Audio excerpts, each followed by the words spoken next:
नमस्कार, India voice देख रहे हैं आप। मैं हूं आपके साथ रिया डंगवाल। बुलेटिन की शुरुआत करेंगे इस वक्त की बड़ी और अहम खबर के साथ। समाजवादी पार्टी के राष्ट्रीय अध्यक्ष अखिलेश यादव ने बैठक बुलाई है। अखिलेश यादव ने हरदोई मिर्जापुर की बैठक बुलाई है।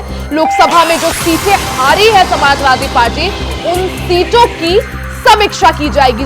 2027 विधानसभा चुनाव को लेकर भी अभी से जमीन तैयार करने में जुट गए हैं अखिलेश यादव। जिस तरह से लोकसभा चुनाव में समाजवादी पार्टी ने 37 सीटें जीती थी, वहीं जिन सीटों पर समाजवादी पार्टी को हार का सामना करना पड़ा था, उन सीटों पर अब समीक्षा होगी, उन क्षेत्रों की समीक्षा की जाएगी, हार की समीक्षा होगी। इसी कड़ी में सपा के राष्ट्रीय अध्यक्ष अखिलेश यादव ने बैठक बुलाई है। अखिलेश यादव ने हरदोई मिर्जापुर की बैठक बुलाई है। लोकसभा में जो सीटें समाजवादी पार्टी हारी है, उन सीटों की समीक्षा की जाएगी, हार की समीक्षा की जाएगी। 2027 विधानसभा चुनाव को लेकर अभी से तैयारी में जुट गए हैं अखिलेश यादव। तो ये बड़ी खबर आपको बता दें,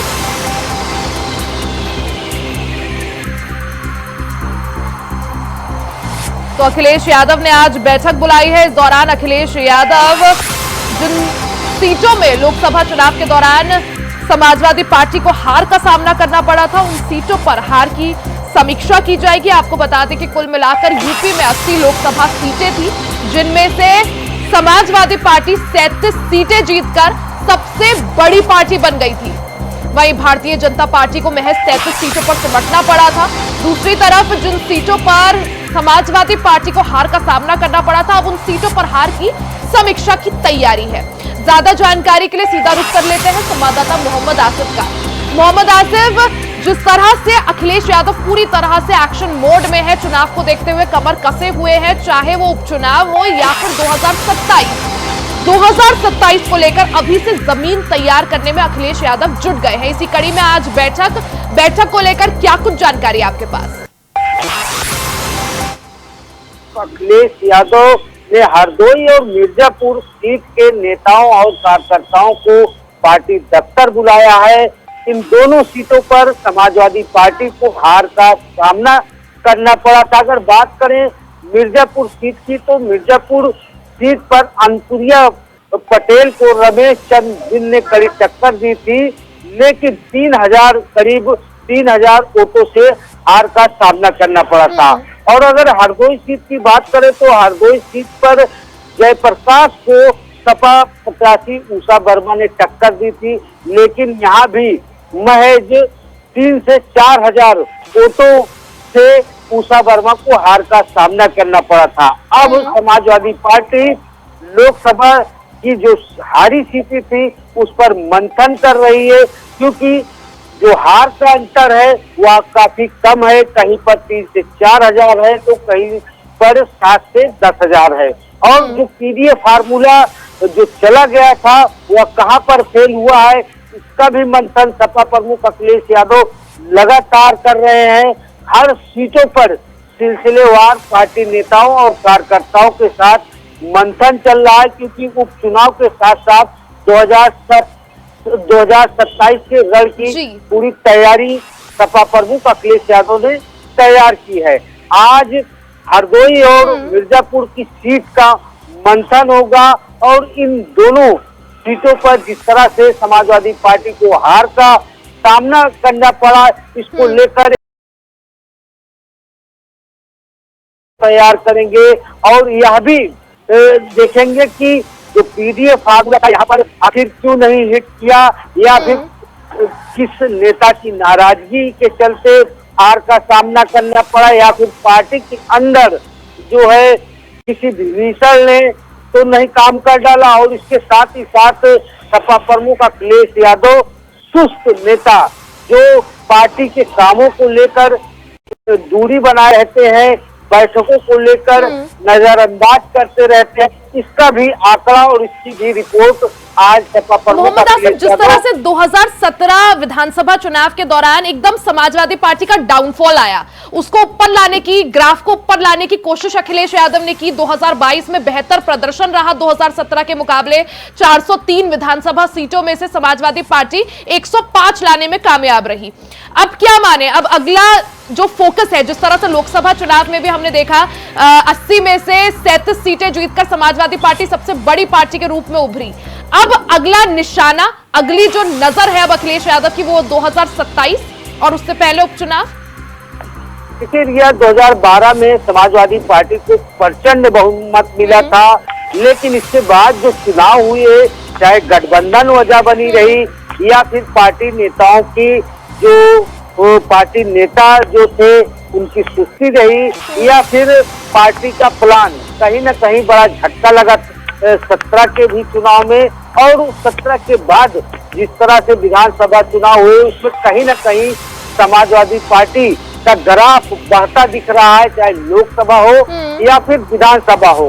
और 27 का रण भी काफी दिलचस्प होने वाला है, क्योंकि जिस तरह से सपा का जोश आई है, सपा हर एक पहलू पर मंथन कर रही है, चाहे जातीय समीकरण हो या फिर अन्य मुद्दे, सभी समीकरणों को बारीकी से निरीक्षण करती है। और सपा प्रमुख अखिलेश यादव अपने हर एक कार्यकर्ता से क्रमवार रिपोर्ट लेते हैं और यह भी जानने की कोशिश करते हैं कि चाहे जो भी विधानसभा हो, उनका कोई पार्टी कार्यकर्ता या नेता नाराज तो नहीं है, उसे भी मनाने की कोशिश की जाती है। तो कुल मिलाकर यह कहा जा सकता है कि सपा प्रमुख अखिलेश यादव ने उपचुनाव और 27 के चुनाव को लेकर एक मास्टर और फुल प्रूफ प्लान तैयार किया है कि हालांकि मोहम्मद आसिफ, अभी 2027 भले ही हम कहें दूर है, लेकिन उससे पहले जो उपचुनाव होने हैं 10 सीटों पर, उन्हें एक सेमीफाइनल के रूप में भी देखा जा रहा है। अब जिस तरह से हार वाली सीटों की समीक्षा अखिलेश यादव ने शुरू कर दी है, मिर्जापुर और हरदोई में बैठक बुलाई है, आगे भी क्या ऐसे ही कई और सीटों में जिनमें हार का सामना करना पड़ा, उनमें भी बैठकें की जाएंगी, हार की समीक्षा की जाएगी, क्या कुछ वजह रही उसको खंगाला जाएगा और उसको अगले चुनाव तक चुस्त और दुरुस्त करने की कोशिश की जाएगी।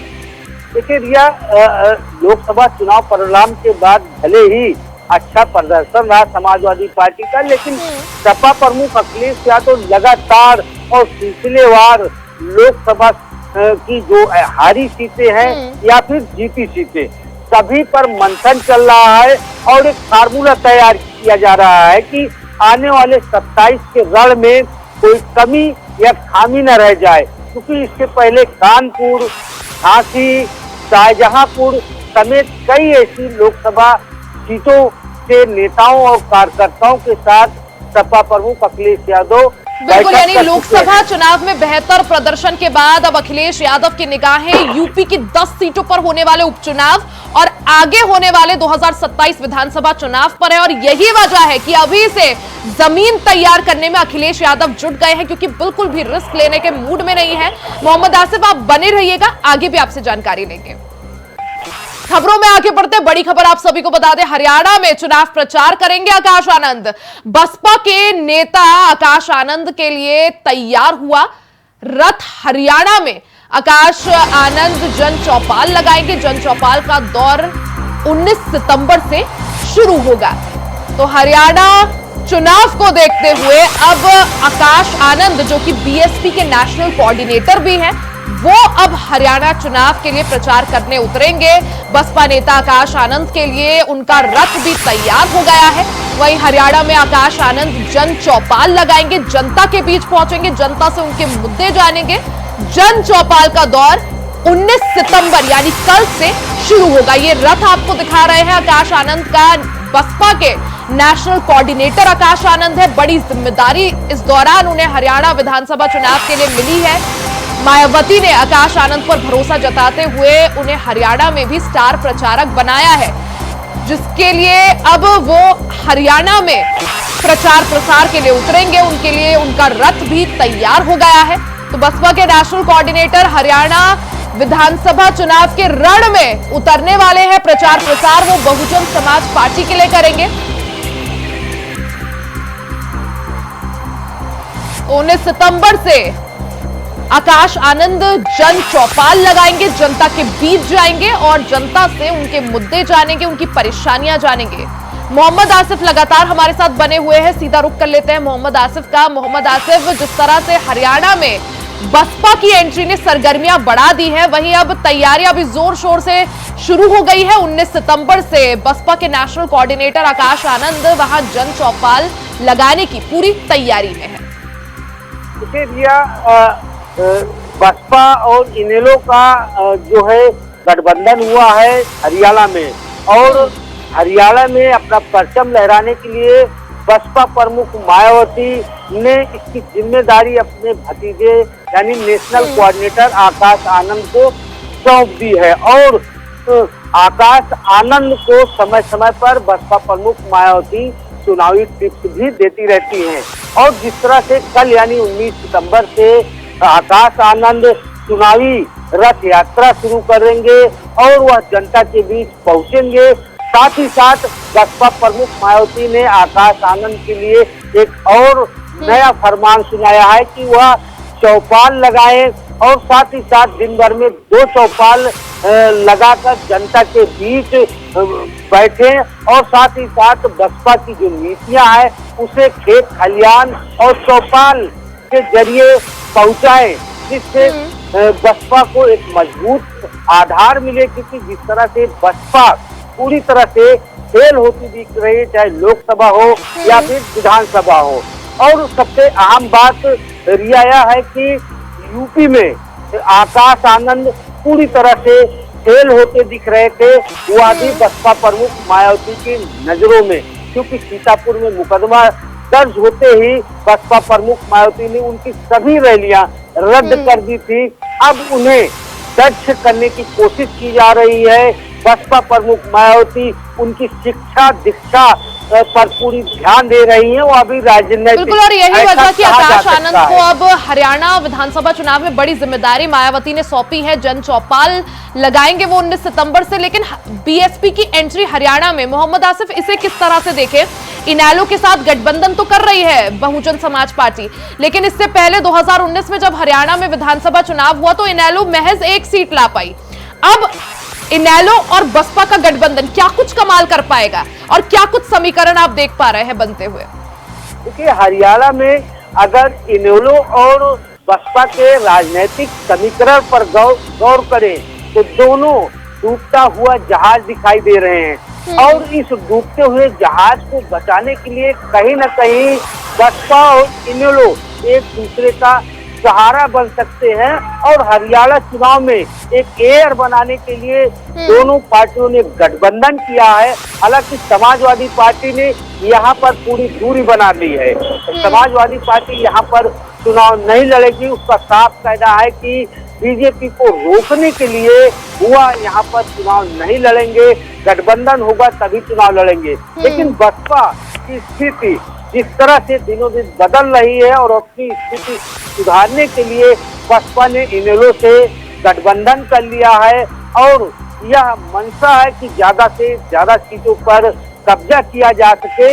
लेकिन जो सियासी समीकरण दिखाई दे रहे हैं वह कहीं न कहीं जो है इनेलो और बसपा के खिलाफ जाते दिख रहे हैं, क्योंकि यहाँ पर कांग्रेस और बीजेपी की टक्कर मानी जा रही है। ऐसे में जो चुनावी मुकाबला होगा या त्रिकोणीय न होकर आमने सामने का भी हो सकता है। हालांकि यहाँ पर पूरे दमखम और पूरा दबदबा कायम रखते हुए बसपा और इनेलो अब चुनाव प्रचार में जुट गए हैं। और जिस तरह से यानी बसपा की एंट्री के बाद हरियाणा में किसका काम बनाती और बिगाड़ती है बसपा, वो वक्त बताएगा। साथ ही जिस तरह से आकाश आनंद अब बड़ी भूमिका में नजर आएंगे, जन चौपाल का कार्यक्रम उनका शुरू हो रहा है 19 सितंबर से, वो कितना कमाल करके दिखा पाता है, बसपा को कितनी सीटें दिला पाता है और इनेलो गठबंधन और बसपा का जो गठबंधन है इस गठबंधन को कितना फायदा पहुंचाता है, वो वक्त बताएगा। इसके लिए इंतजार। मोहम्मद आसिफ, बहुत बहुत शुक्रिया जानकारी के लिए। तो हरियाणा में बसपा की एंट्री के बाद अब पूरे एक्शन मोड में बहुजन समाज पार्टी नजर आ रही है। हरियाणा विधानसभा चुनाव को देखते हुए बसपा ने इनेलो से गठबंधन किया। वहीं अब बसपा के नेशनल कोऑर्डिनेटर आकाश आनंद अब 19 सितंबर यानी कल से हरियाणा में जन चौपाल लगाने वाले हैं।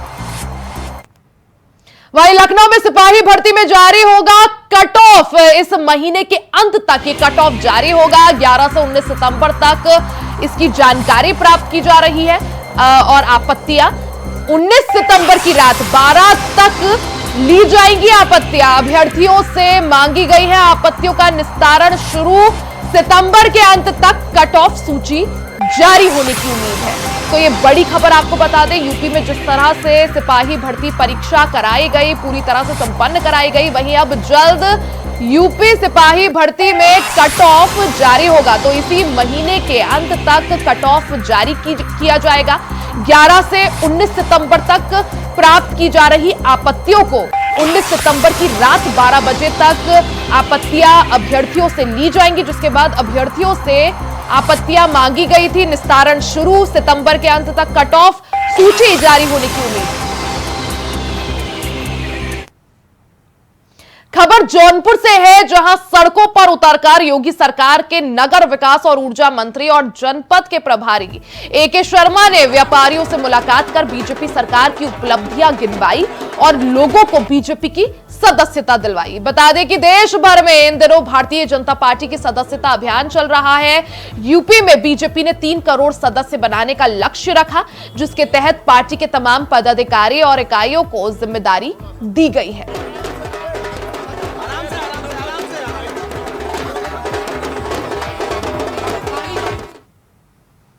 खबरों में आगे बढ़ते हैं। खबर मैनपुरी से आप तक पहुंचाते हैं, जहां समाजवादी पार्टी सैनिक प्रकोष्ठ मंडल बैठक में शामिल होने पहुंचे पूर्व सांसद तेज प्रताप यादव ने बड़ा बयान दिया है। सपा के पूर्व सांसद ने करहल उपचुनाव को लेकर बीजेपी पर जमकर निशाना साधते हुए कहा कि केंद्र सरकार, उत्तर प्रदेश सरकार ने पिछले 10 सालों में कोई भी ऐसा कार्य नहीं किया है जो जनता के हित में हो।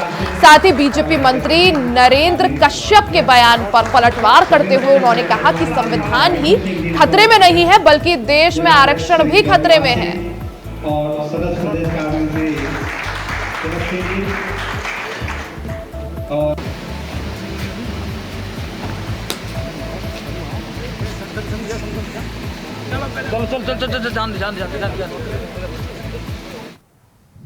वहीं दिल्ली में हो रही राजनीतिक उठक-पटक के बीच और हलचल के बीच आम आदमी पार्टी के सांसद संजय सिंह प्रेस कॉन्फ्रेंस कर रहे हैं। क्या कुछ कह रहे हैं आपको सुनवाते हैं। पिंजरे में बंद तोते की तरह काम किया है। कोई और नेता होता तो कहता सुप्रीम कोर्ट ने हमारे हक में फैसला सुना दिया, जमानत दे दी, अब अपने पद पर बना रहूंगा। लेकिन अरविंद केजरीवाल ने तय किया हम जनता की अदालत में जाएंगे। जनता की अदालत में जिसकी सेवा हमने ईमानदारी से की है, पिछले 10 सालों में हम उनके पास जाएंगे और उनसे अपनी ईमानदारी का प्रमाण पत्र लेके आएंगे। मुझे पूरा भरोसा है दिल्ली की जनता प्रचंड बहुमत के साथ अरविंद केजरीवाल को ईमानदारी का प्रमाण पत्र देगी, कि उन्होंने पूरी सच्चाई के साथ, ईमानदारी के साथ दिल्ली के लोगों की सेवा की है। मुख्यमंत्री के तौर पे बहुत सारी सुविधाएं किसी भी व्यक्ति को मिलती हैं। अरविंद केजरीवाल को भी वो सुविधाएं मिली हैं। कल जब उन्होंने इस्तीफा दिया तो पहली बात उन्होंने की कि अब हम ये सारी सुविधाएं छोड़ देंगे। मुख्यमंत्री को मिलने वाली सारी सुविधाएं छोड़ देंगे। बाकी नेताओं की हालत हम जानते हैं। अगर कभी किसी पद पे पहुंच गए, कोई सुविधा मिल गई तो उसको नहीं छोड़ने के लिए सालों साल लड़ाई लड़ते हैं, घर से मकान से चिपके रहते हैं। लेकिन अरविंद केजरीवाल ने फैसला किया है कि उन्होंने कहा हम अपना मकान खाली करेंगे, हम अपना घर खाली करेंगे। 1 हफ्ते के अंदर हम अपना घर खाली करेंगे। उनकी सुरक्षा को लेकर भी सवाल है। एक नहीं कई बार उनके ऊपर हमले हुए। हमने उनसे कहा, समझाने की कोशिश की कि आपकी सुरक्षा को खतरा है। कई बार आप पे हमला हो चुका है। मां बाप घर में थे, उस वक्त भी उनके घर पे हमला हो चुका है। भारतीय जनता पार्टी के लोगों ने हमला किया है। कई बार उनको शारीरिक नुकसान पहुंचाया गया, कहीं कालिक फेंकी गई, कहीं हमला किया गया, चोट पहुंचाई गई। ये सारा कुछ हुआ अरविंद केजरीवाल के साथ। उनके बूढ़े मां बाप हैं, उनकी पत्नी है, उनके बच्चे हैं। उनकी सुरक्षा को लेकर हम सब चिंतित हैं। हमने समझाने की कोशिश की कि ये घर सिर्फ मुख्यमंत्री के तौर पे ही नहीं बल्कि आपकी सुरक्षा की दृष्टि से भी जरूरी है। लेकिन उन्होंने तय किया कि हमारी रक्षा भगवान करेगा, ईश्वर करेगा। मैं 6 महीने जेल में रहा, खूंखार अपराधियों के बीच में रहा, लेकिन बावजूद इसके ईश्वर ने मेरी रक्षा की। ईश्वर ही मेरी रक्षा करेगा, मुझे घर की कोई चिंता नहीं। तो उन्होंने घर छोड़ने का फैसला किया। घर छोड़ के लोगों के बीच में रहेंगे, आम लोगों के बीच में रहेंगे। अभी तय नहीं है कहां रहेंगे, लेकिन आप सबके प्यार से, आशीर्वाद से कोई ना कोई ठिकाना तय होगा जहां पर वो रहेंगे। लेकिन सवाल आज अरविंद केजरीवाल मात्र का नहीं है। सवाल है दिल्ली की 2 करोड़ जनता का।